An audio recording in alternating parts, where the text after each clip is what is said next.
you get too used to those sitting in that office and get them new ideas. So I stepped away from mayor. They still, the last two elections, they wrote me in and I've won, but I've declined it because let somebody else get in there. With the mayor, I have also served on the assessors board. I served on the EMA, I've served on the 911 board, the LAPC. I was instrumental in getting the teammates mentoring program into West Harrison. That was probably one of the biggest accomplishments, I think, in my existence. Getting mentors in with them kids that need it. I also, by getting that board in, I served as vice president of the West Harrison chapter of teammates. I am currently serving as a fire chief in Mondavon. I've been on the department since 2009. I'm on my second term there as fire chief. We do need a few changes. I don't want to sit here and say our government's broken, our county's broken, because there's a lot of good that still happens in Harrison County. So we need to, whatever's happened in the past, I don't think we need to sit and dwell on it. Let's move forward. Let's try and get some new things going. Let's change the attitude around. I know a lot of people say, well, you walk in and it's just kind of doom and gloom. Let's cheer that up. That's one of my goals in the courthouse is let's get a positive attitude. When you walk in, I want everybody to feel welcome, feel like you had a good experience.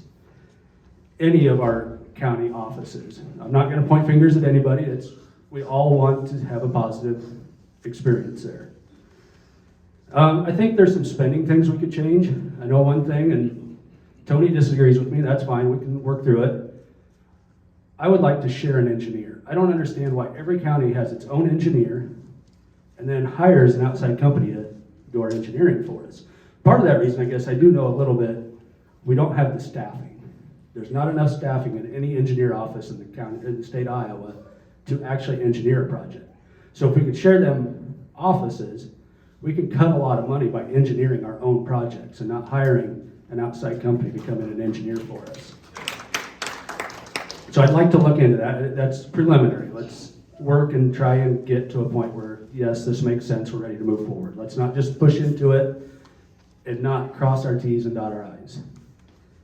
I also have common sense. That's what's helped me, I guess, in Mondavon is we don't always have to do the things that don't make sense, the solutions for something that's not a problem.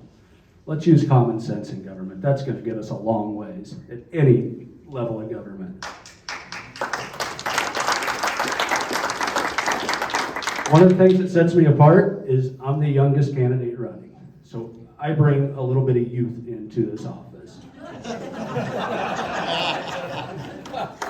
No offense. And I think that's part of what, moving forward in a county, to have your economic development, we have to find ways to bring young people in and have families. All 5 of our schools need families. We need kids coming into our county. So we have to find that balance. What is going to grow our county but also keep our values, what we want here in Harrison County. We don't want to just move everybody in here. We want to continue to keep our values. So that's important to find that balance. I also serve every person in Harrison County. I have not taken any campaign funds. There's no money trail coming back to me. I'm self-funded, so I serve every single one of you. I don't serve any special interest group. I am Republican, but I'm Republican because I'm Christian. My Christian values in the Republican Party line up more than any other party. So that's why I am serving as a Republican. When I'm done with an office, any office I've ever served, my number one goal is to be able to look everybody in the eye. When I decide I don't want to be supervisor, when you say, hey, your time's up, we're putting somebody else in there, I still want to be able to look every one of you in the eye.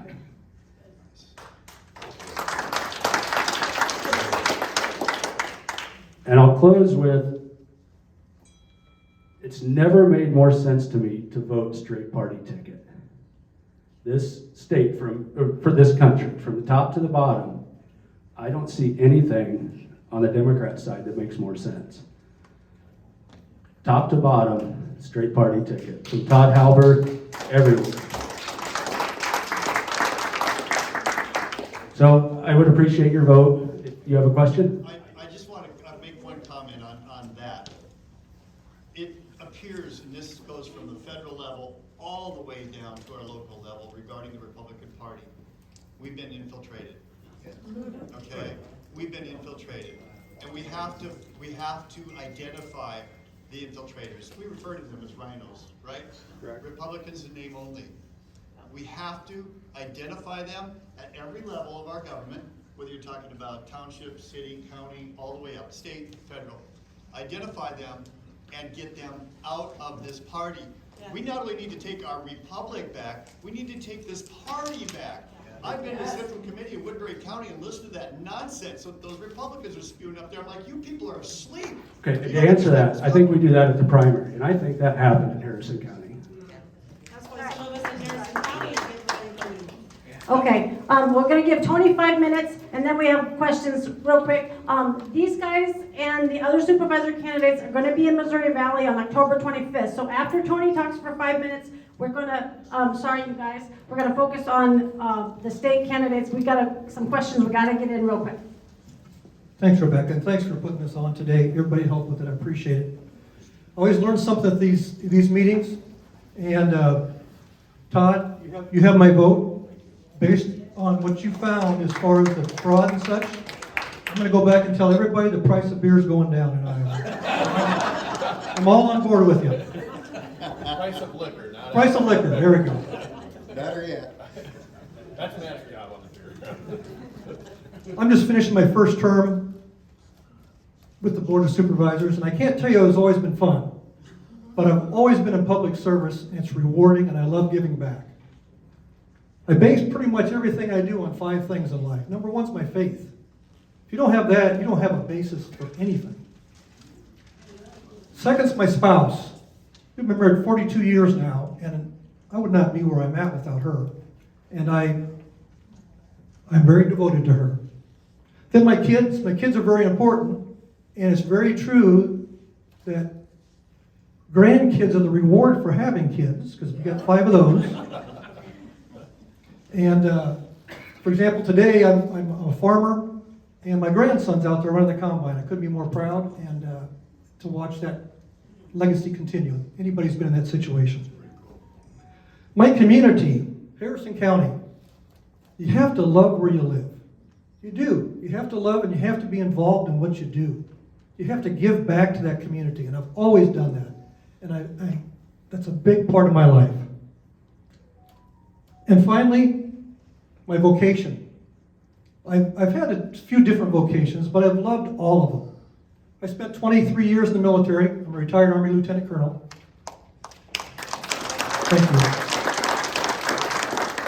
you. And the Army guys are always going in to help out the Marines because they don't have staying power, but that's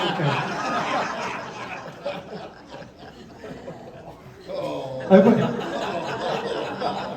This never happens in real life. Do we ever tease each other, do we? Yeah. No, we actually get along very well, and that's the fun part of the military. It's a community. It's just, there's a lot to be done, and I think the best way to approach things as a county supervisor is to listen to people, to listen to concerns, be public, be out there, and then make the best decision you can. And that's what I've tried to do in this last 4 years, to make the best decision I can do. And I've had a lot of help, a lot of good advice, and I appreciate that a lot. I also serve on EMA, Emergency Management. I serve on the landfill. I'm a member of the 8-County Juvenile Detention Center Board. I sit on the Mental Health and Disability Services Board. And I got to say to the state guys, thank you for helping us out on that. The state finally took over the funding of that. We used to fund by ourselves. We appreciate that a lot. That was a big step. That was a good thing to be done. Thank you. I've been on the fair board. We've got a great county fair. What I'm trying to say is all those things I did gave me a flavor for the county and for the people that live in it. And I can't say enough about it. I enjoy this job. I ask for your vote in the re-election, and I will do the very best I can do. Thank you very much. Thank you, Tony. I encourage you all to, if you support these gentlemen, get out and put out their signs. Any of these gentlemen up here, if you support them, get out, put out their signs, tell people about them, tell them why you believe in these people. Todd, I'm going to do some door knocking for Todd, just because Todd's not from this district, and he's a statewide candidate. I'm going to get out and do some door knocking for him, help put out some signs, let people know he's here. what he's done so far and what he says he's gonna do for us in the state of Iowa. If you wanna join me, let me know. Otherwise, just tell your friends, get some of his literature, give it to your friends, say vote for Todd. I'm gonna move on quick. Like I said, these guys, I have questions for these guys, but we're gonna move on to a couple other questions because I know people handed me questions. Dawn's gonna ask one in just a little bit, but real quick, we all have heard Iowa has a surplus of money that is to be given / designated back to the citizens. How is the progress going on that? Meaning, in what fashion, how long can Iowans expect to see this take place? If you'll give me make a 2-minute answer. And by the way, we don't have to leave at noon, but we'll just give them some extra money if we're here till 1, whatever. But anyway, go ahead. Okay, with the progress that we made this last session on tax relief, the major things that we did was we got Iowa on pace to have a 3.9% flat tax over the next 5 years. And so we're ratcheting down everybody's tax bracket, and everybody will pay 3.9% at the end of those 5 years. By what year? 5 years from this year, so 2027 should be. The other thing that we did, the previous session, we eliminated or put on track to eliminate inheritance tax or the death tax, all right? We're phasing that out. The other thing that we did with our tax bill this year is we eliminated the income tax on retirement income. So any type of retirement that you have, and that applies not only to people that worked in the private sector, but also the farmers out there. There's mechanisms in place where they can take the cash rent that they're doing with their ground, and they can deduct that as their income, and they don't pay income tax on that.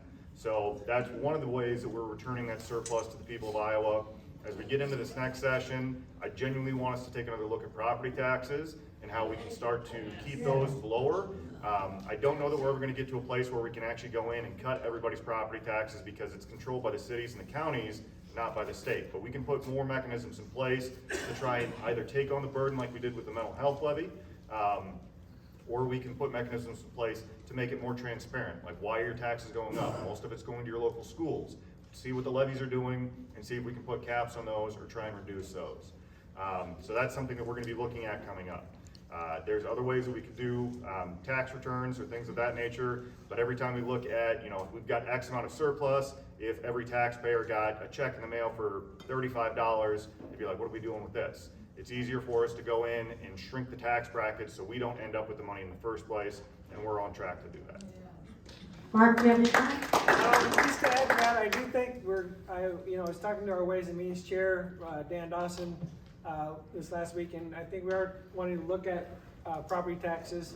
I was really happy to support the mental health levy, getting that on the state, and I worked with him quite a bit on that issue as well. I think one thing we need to keep in mind with our surplus on our Medicaid, since the pandemic started, the federal government's been given a higher match. So we pay part of it, and the federal government pays part of it. So they increased that match quite a bit. So they've been paying quite a bit of that. And once that goes off, if the pandemic ever ends, then that match will go back down. So we'll have to pay a lot more for Medicaid than we have been. So we can't spend or can't give all this money back because some of it we got to hold in store for that increase in the Medicaid. So just point that out, but I think Matt covered it pretty well. Thank you, guys. What is your stance on hospitals in Iowa? And we're going to let Mark answer this one first for a change. What is your stance on hospitals in Iowa doing gender changing without notifying the parents? And are there any hospitals in Iowa currently doing this? Okay, so Brian, I'm not aware of any hospitals that are doing that. Some have been saying they have been accused, but there's some doubt as far as I know. Of course, I don't think that should be allowed. I think that's awful. I'm looking at, we have there a few years ago we had a issue with Medicaid. They were wanting to pay for transgender surgeries with Medicaid, and I had that in my bill to stop that. I'm not sure if the courts is still kind of going through the courts a little bit. Somebody challenged it, of course. So I've talked with the governor's office about what we can do to try and work on this, and they're actively trying to figure out ways to keep this from happening. As the senator said, I'm not aware of any that have happened in Iowa. If it's happened, I have not been informed of it. As far as the procedure taking place without parental notification, it is absolutely absurd and should never be allowed. Are there any safeguards, laws, or bills stating our land will not be sold to foreign countries? We've talked about that in the past, and I think that we actually have a moratorium on anything being sold out of country. But if you have a multinational conglomerate that comes in and they're invested with somebody on Wall Street, and then they come down and like they're part of a larger farming operation, I mean, you could find a string or a line back to some of those things. And I don't know necessarily how you would regulate that on the state level. But there have been conversations about making sure that you weren't just selling wholesale land to China or Russia or some other foreign nation. Or Bill Gates. So I'm not aware of any in the works right now. I know that we've had some discussions on it. Okay. Just remember, they can't take it with them. Yeah. I want Don to ask us, he has some questions, and I'm gonna let him go ahead and do that. Yeah, this is for Matt. It's from the audience here. In 1777, the United States won a decisive battle at Saratoga, New York. 5,000 English soldiers were captured. These captured soldiers swore not to fire on American troops and were allowed to keep their muskets. Three U.S. soldiers accompanied the 5,000 to their ship to be returned to England. Obviously, a man's word was his bond back in those days. This is not true of our times now. It is estimated 91% of people in our country lie regularly. With that, do you oppose Convention of the States? I have stopped at this last session because we did not have the votes for it. I have voted for it in the past under a different framework. I do not believe that we had term limits in the previous two bills that we voted for, but when we voted for those were previous sessions. They went to the Senate and the Senate never took them up. This last session, the Senate sent us their proposal that had term limits, a balanced budget amendment. I'm not sure, Senator, was it just those two? I couldn't remember if there's a third one. When it came to the House, I had many members of my caucus come to me and say, this is not the right time, I don't feel comfortable with this, we're concerned about a runaway convention. And so the votes were not there to move it out of committee, and the votes were not there to move it off the floor even if it had come out of committee. I'm not in opposition to it. I know that there are concerns on both sides. I'm keeping an open mind to what it may look like, because I don't know how else we rein in our federal government without doing something drastic of that nature. But I'm not for it, I'm not against it, I'm looking at all sides of it and weighing the options. So if it were to happen, it would have to be a strict Article 5 convention, not a full-on con-con or a constitutional convention. It would have to be under the parameters that the state legislature selects the delegates that go out to wherever the location would be. They would have a confined agenda. If they tried to veer off that agenda or do anything other than what they were specifically sent out there to do, we would pull the delegates and we would not ratify or accept what would come out of that convention. Keep in mind, once you have the state, if you were to have an Article 5 convention, it still has to go to the states to be ratified. All right, so you have to have 2/3 majority of the states to say yes to whatever the proposed changes would be. So if we were to get into a situation where with the rampant spending that we have out in DC is driving inflation through the roof and driving our pocketbooks through the ground, there's an opportunity there to try and get a balanced budget amendment to tell them they have to balance the budget. No more of this printing money, no more of this $1 trillion deficits. So there's an opportunity there for that. I don't know how else we get there, because every time we elect new members to Congress, I'm not saying anything bad about our congressional delegation here, but nothing seems to happen. It seems to be stagnant out there. So I'm keeping an open mind to it. How could you call them back if it's behind closed doors and they're not doing what you sent them there to do? How are you gonna know if you can call them back if you don't know what they're saying? It's not behind closed doors. An Article 5 convention would be open just like you would have a General Assembly, you would have committee meetings, and they would have to be tied to that specific topic that they would be sent out there for. That's why I say if it were to happen, it would have to be a strict Article 5 convention, not a full-on con-con. Ron has a question. Matt, well, yes, for you, Matt. With the culture we're in today in 2022 compared to the culture they were in when they signed and ratified our Constitution November 1787. We can't even identify what gender we are, and you open that up. No, I don't. No, I don't want to open that up. That's again why if it were to happen, I would say Article 5, which means you send them out there with a specific task. Let's say it's just a balanced budget amendment. If they did anything beyond that, you yank the delegates, you do not certify what they have done.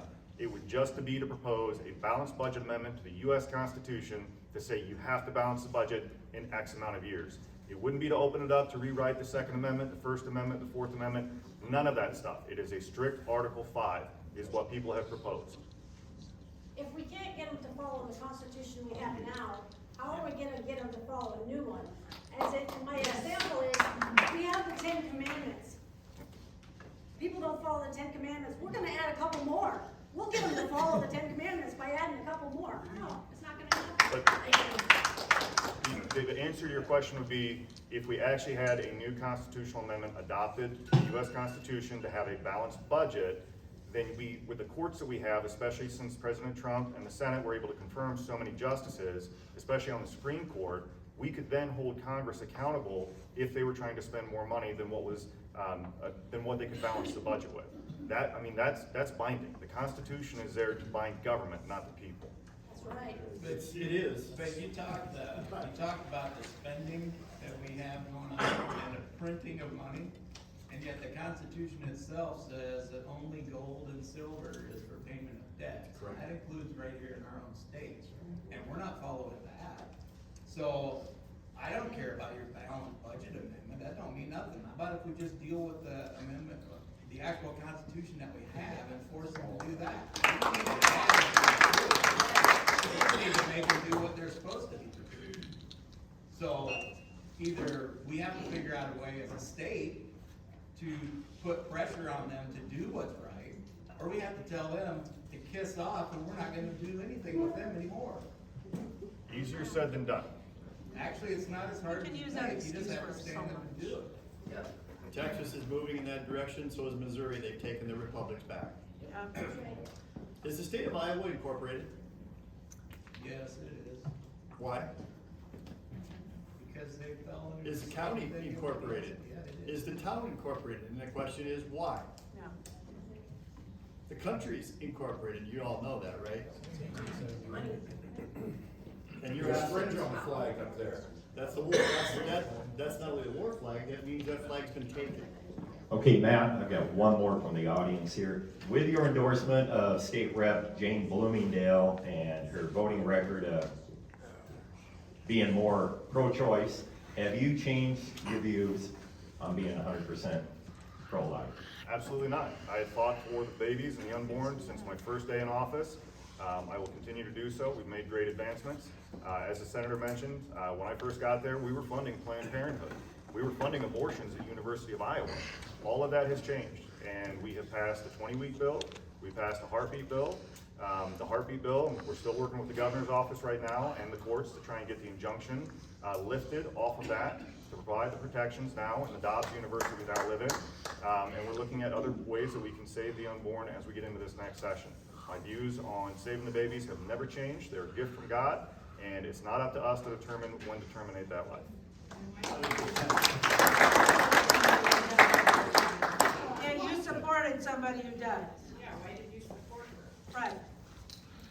Why did I endorse Time Representative to hear Bloomingdale? that from you, yes, face to face. Representative Bloomingdale actually was going to be there and vote with us for the Protect Life Amendment back in 2020. Unfortunately, I had 3 other people, and I had to send one home because of a contact with COVID. 3 other people that were not willing to vote for it, and we were unable to get that across the finish line. When we brought it back up in 2021, we were able to get the votes for it, and Representative Bloomingdale's vote was not necessary.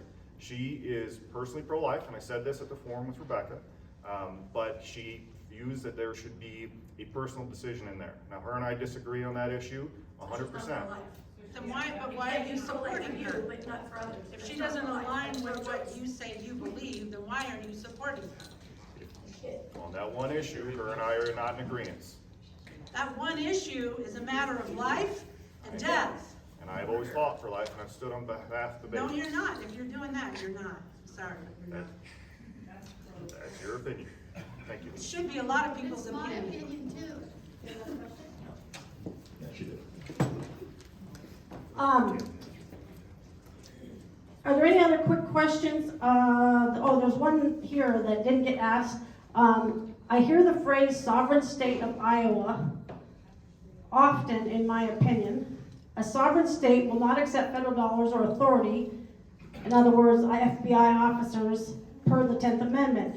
This EPA, FBI, etc. are not constitutional agencies, the DNR either, as they aren't elected. Will you pass legislation to prevent federal overreach?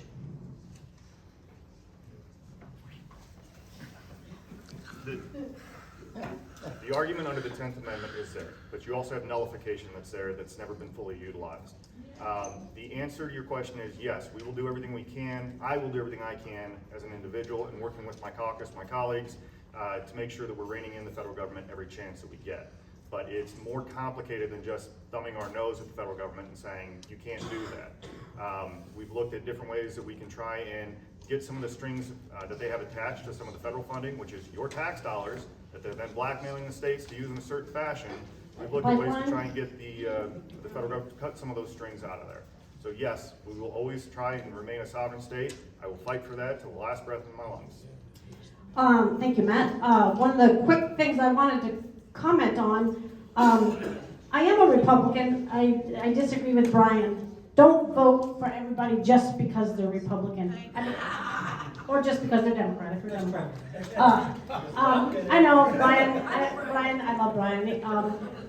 But no, do your research and learn about them. I tried to get the rest of them here, and I was, they are busy. And I'm not saying they didn't want to be here.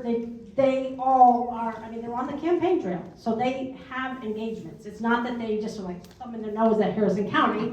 They had other engagements, so don't be mad at them because they weren't here. They're very busy. But do your research. And one of the other things I want to tell you guys about that bothers me, and I'm curious if it bothers anybody else, I homeschooled my children. I stayed home. I chose to stay home, and I would do it again. I gave up my career. It was tough. It was rough. Those first years, we struggled through it, but we did it. You learn to have a garden. You do what it takes to feed your family. Gary worked hard. He had a good job. You do what it takes if you want to stay home with your children. But recently, our governor accepted subsidies from the federal government for child care. If you were going to work outside the home, dang it, I didn't work outside the home. I didn't get somebody else's tax dollars to pay for my child care. Why are our tax dollars, paying for women to work outside the home? And it's not Governor Reynolds' fault as far as, it's the federal government trying to get the mothers out of the home and into jobs. And this is just my personal opinion. Like I'm saying, this is my opinion. And mine alone. They're trying to get the mothers out of the home. And if they subsidize the child care so that the mothers, if you can't work outside the home and pay for child care, then you shouldn't be working outside the home. This is my opinion. But why are we accepting these federal dollars when hardworking Iowans, we're giving our federal tax dollars to the federal government, and then they're turning around and giving it to people so they can work and pay for their child care. Because we're not a sovereign state. We're not sovereign citizens. Yeah, that's what I was trying to get at, that we're leaning towards, we're accepting so much money from the federal government. Here it's for subsidies for child care. There it's for college loan repayment. And don't get me wrong. There's a lot of people say, the federal government shouldn't be doing the college loan repayment, which I agree with, but yet both of my girls got Pell Grants.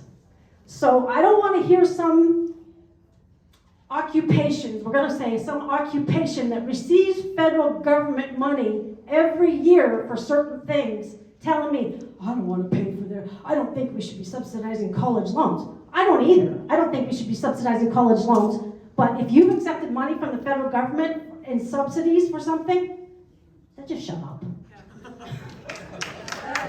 While you're on the topic of education, would you please talk to the pornography we're now finding in our school libraries? And please, we have to stop what's going on. If I honor you guys and women who have been able to homeschool your children. If I could have done it all over again, and if I would have known then what I know now, it would have happened. My wife would have stayed home, and we would have homeschooled. Our public school and what they went through was not a good experience. But today, we have pornography they are finding in our school libraries. They've got, and it goes beyond that. But please, would you just share that with everybody, because you know what's going on. Wait, it's not just the library. My children access YouTube all the time through the teacher directory. Well, what's on YouTube? I cannot get the school to stop that. If the teacher can't teach what they're supposed to be teaching, they shouldn't be a teacher.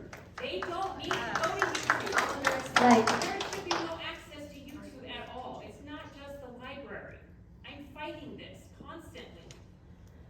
Well, and I had other questions about the school, and there was you wrote an article, Matt, about the education transparency, and HF 2577 was the bill that talked about obscene books and other materials in the library. You guys, worked hard, got this bill. It says, I won't go into it, but, and that's really good that we, they have to put their lesson plans online, yada, yada. And I know this isn't your part of it, but where is the teeth in your bill? Where's the teeth in HF? You tell me if it ended up going through the Senate or not. HF 20, it didn't go through the Senate. But where were the teeth in it? And I just realized I got one more question. I'll let Matt answer that question. But one of the things, and I had to get to this, she called me and gave me the question. Dr. Lee called me. You know where this is going. The medical freedom bill that we worked so hard to get. And we had a legislative coffee. That room was full, Matt. You remember. And I lost my cool about the fact that our doctors that work so hard to protect people are being harassed. We're being harassed, are being harassed by the medical board. And Matt and Steve and Jason, told us they would take care of it. That the governor, when the governor found out, they told us at a later legislative coffee that the governor was furious. All that has happened, this is from Dr. Lee, this is what she told me. She said, I need you to bring this up. The head of the Iowa Medical Board was fired. But Dr. Lee said, his second in command moved up. And they're still getting harassed. And they're not getting harassed because of malpractice. They're not getting harassed because they did something wrong, because they prescribed ivermectin. They're getting harassed because they spoke out against the COVID jab. That's right, spoke the truth. Where is their freedom of speech? Where? Where is their freedom of speech? And I typed out what she said. Also, Dr. Bradley Myers is one of those 17 doctors. He actually has a court summons date, or it may be a summons from the medical board. He has a summons date of October 27th. And the same thing. It's not because of medical malpractice. It's because he spread misinformation. Really? Really? Where is his freedom of speech? And what are we doing about this medical board? These are unelected people that are harassing our doctors. I want to ask you this. If one of those doctors had prescribed your family ivermectin and saved your family, would you let the medical board go after that doctor? Oh, is that directed at me? Yeah. Okay. Back to your first question about the education bill. Yes, we passed it through the House, yes, we passed it through the Senate. The teeth in that is that it empowers parents to be able to hold their school boards and their teachers accountable, and to be able to say, hey, this is the law, follow the law. If they don't, they can then go through the legal process of having an injunction put on whatever materials that are obscene or inappropriate, and then they can take legal action through either the local county attorney, or they can seek their own private counsel. That was the teeth in the bill, okay? I'm sorry, I'm just kind of taken aback that you brought up the deaths in my family in a question like that and making it sound the way it did. Maybe I'm just prone to. My 41-year-old brother died of COVID. My 83-year-old grandfather died of COVID. They both asked for whatever help they could get. They were both denied. So the question answers itself. I have done everything I can to try and get the governor's office to redirect the Board of Medicine in the proper way. I've talked with Dr. Lee many times. Yes, the director was fired. Yes, the second in command got the temporary position. They're on rotating 4-year terms on the medical board. I was at a fundraiser on Thursday evening in Des Moines for one of our candidates. I actually met a doctor that is on the medical board. He and I exchanged cards. He and I are going to be having some communication. I brought this topic up with him specifically about doctors that are being discouraged from speaking their own medical opinions and their medical knowledge to their patients. He said he's aware of it and they're working on it, but they've got some sticklers on the board that can't just be fired. You can't just take them out. And in the conversations I've had directly with the governor, with her staff, they are trying to rotate that board out and replace them with people that are not going to harass doctors. So yes, we're working on it, but just like with everything in government, it's complicated. It's not always easy, and it's not always just, this is the way it should be, make it happen, and it happens overnight. So yes, we are in the process of working on it, and I've talked to the governor's office multiple times about it. So to answer your question is yes. Who appoints those people to their 4-year term? Governor. Why can't you take them out if they're? Statutorily, you can't. Once they're appointed and confirmed, they stay on for 4 years unless there's malfeasance in office. Right. But that's a legal process, and I'm not certain how they go about adjudicating that.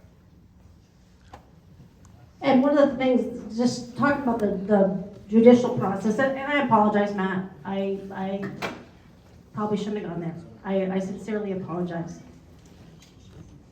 The question needs to be asked. Okay? Yes. The question needs to be asked. It's not a personal attack on anybody, you know. Okay. I think that the medical board is very similar to the pharmacy board, as is any board. It doesn't matter. Once they are appointed, they are appointed. They are appointed both from people within the profession. There's also public members of the board, and their terms of appointment kind of rotate so that, That way you don't have an entire brand new board come on at once that doesn't know what they're doing. You have some degree of longevity there that they can still rotate in and have a base knowledge of how things should function. So they can be recalled. Well, we need to change a lot of the code. If that's the way it is, that they have to have 4 years, let's do some changing.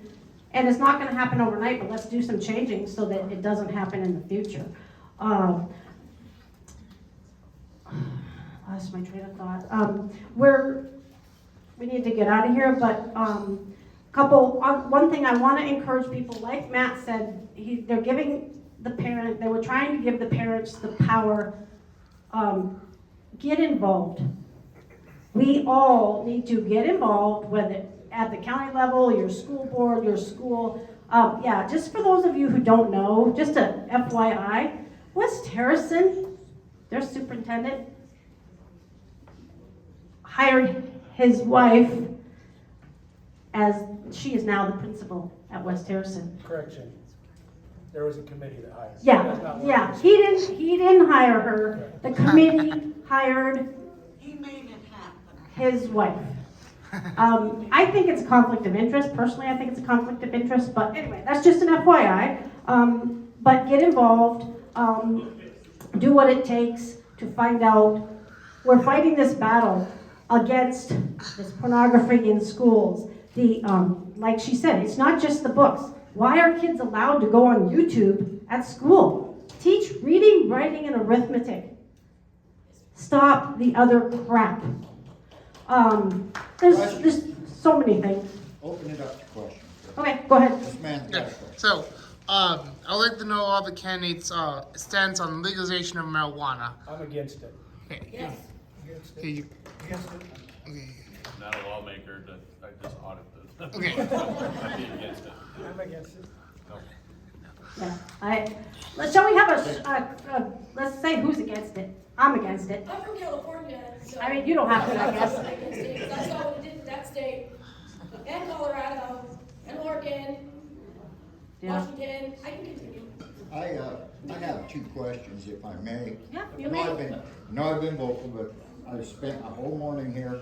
I have a question at the county and state level. County level, if you guys are elected, will you do everything in your power to keep wind generation out of Harrison County? Yes. Yes, and I know they're working on an ordinance, but my opinion on wind energy is it'll never pay for itself. So it's dumb. Yeah. It's a waste of energy. Right. Okay, next question. You were talking a little bit about Proposition 1. The Freedom Amendment, yep. Freedom Second Amendment Amendment. language. The ATF, they're out of control. I'm aware. They're totally out of control. There's no oversight on them. They make laws, they take the laws as they're written and they interpret them however they see fit to fill their agenda. And there's a lot of us American citizens that bought firearms that were approved by the ATF, but now they've gone back and changed that approval letter. Now they're gonna classify them as short barrel rifles. What can the state of Iowa do to protect our Second Amendment from attacks like this from the government? Number one, we have to pass the Freedom Amendment, so we have standing within our own state. We're one of 6 states that is silent on Second Amendment protections in our state constitution. We can change that on November 8th if people vote for Proposition 1, or what we call in the gun community the Freedom Amendment. Number two, have conversations with Senator Grassley, Senator Ernst, and our Congress members. I know I've been in contact with Senator Ernst's office and Senator Grassley's office, telling them that while they may not be in the majority in the Senate, they need to get the DOJ under control. This is all coming out of the DOJ right now, and the ATF is running roughshod. I've heard all the horror stories you have. I've talked with people that are getting their FFLs pulled, with people that had weapons, as you talked about, that were classified as legal, and now they're trying to reclass them based upon certain apparatuses. You have to contact our congressional delegation and tell them that they can't just sit idly by. I've talked with some folks in the Second Amendment community that got some ideas on language that could be proposed and inserted into a bill out in Congress, and we're working collectively together to try and get that done through Senator Ernst and Senator Grassley. Follow up on that for both of you. Why can't we invoke the 10th Amendment like Texas, Utah, and Wyoming instead of playing this game of politics? Just saying no. We can, but you're going to have unequal application of the law for everybody. You're going to have some county sheriffs that would say to the federal government, stay out of here, you can't come in here. But then you're going to have other folks in other counties that they're going to let the ATF come in. Once they're in, and they don't always have to consult with local law enforcement. Some of these knock and asks that I've heard about, they're not even telling local law enforcement that they're doing it. They're just going up to somebody's door without a warrant, knocking on it, saying, hey, we have records showing that you purchased this weapon. We want to see that weapon. And oh, by the way, while we're in your house, we're going to look at all your other weapons. Well, the first question you need to ask is, do you have a warrant? If the answer is no, go get a warrant. Simple as that.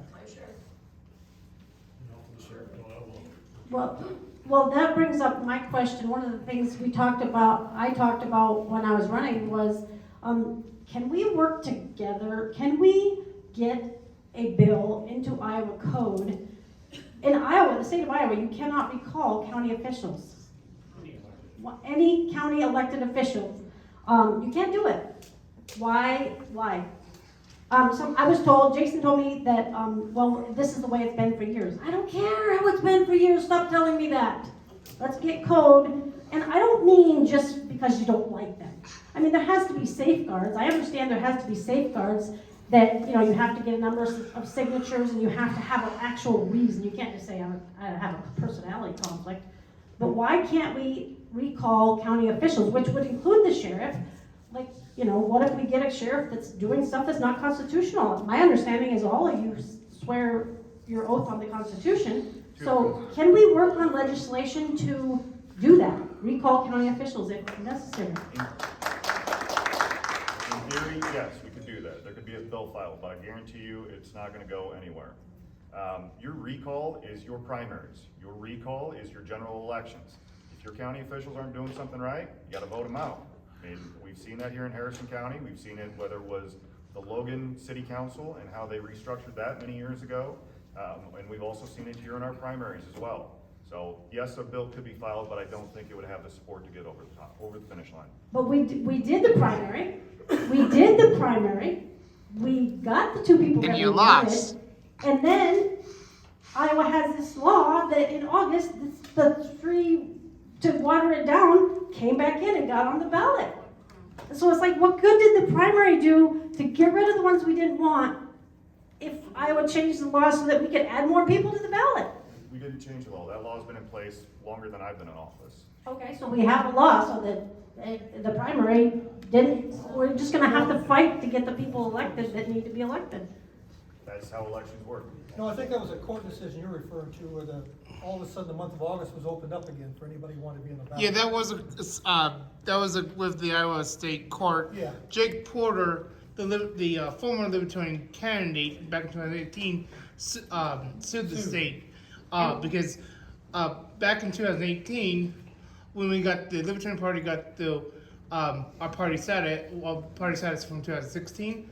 I was able to do a caucus and run for Palmer County Board of Supervisors. And then in 2020. Okay, so it was a court decision that made it so, I'm sorry, we gotta wrap it up. But it was a court decision that made it so that they could do that. So yeah, we need to work on being able to do that. I think, does anybody have any questions for Todd real quick? Anything? We're gonna be cleaning up here. You can talk to him. These two guys, like I said, and the other three candidates will be October 25th, I believe it is, in Missouri Valley. 6:30. So 6:30. So please go there. That's the thing. We have to get involved, people. We have to get involved. We have to let our voices be heard. And 25th. I want to commend these guys. It is not easy. And these guys, and especially Todd, it is not easy. And we've got people here that know, they've spoken out. It is not easy to be the whistleblower. It is not easy to speak out. They will come after you. They do come after you. But it's the right thing to do. So I want to give that man a round of applause for standing up for Iowa. I know it wasn't just, and it's not just you, it's your family. You know, it's your family. And these guys, you know, for going down to they sacrifice a lot, you know. Matt doesn't move his family down to Des Moines, so he's away from his family a lot. So give them a round of applause for the work that they do. Please. And just do your homework. Oh, I know what I was going to say is there's also on the ballot, and I haven't seen the sample ballot yet, but there are judges. You have to vote whether or not to retain the judges. Do your homework. Don't just vote yes. Don't just vote no. Don't just leave it blank. Do your homework. And I haven't done my homework, so I'm talking to myself too. Do your homework on the judges. Find out if you really want to retain them. And that was a question I had for Matt, but we'll talk about another time, was how do the judges get picked? Because I know Deb was on a committee that helped pick a judge recently, and I just want to, sometime we'll talk about how that goes about. But thank all of you for coming. Thank these gentlemen for coming, because I know they're busy. Mark walked away from harvest. You know, he's a farmer. I really appreciate that, Mark. We wanted to get to know you. We'll talk to you more. I hope you can come up to our legislative coffees once session starts. I'll try not to be hard on you. Liar. I said I'll try. Because I'm hard on the supervisors too. You know, and I'm Negative Nancy. I got told last time I'm Negative Nancy. And I said, well, I'm not going to go on and take your time about all the good stuff. I'm just going to come here and tell you, okay, this is wrong, this is wrong, this is wrong. I don't like this, whatever.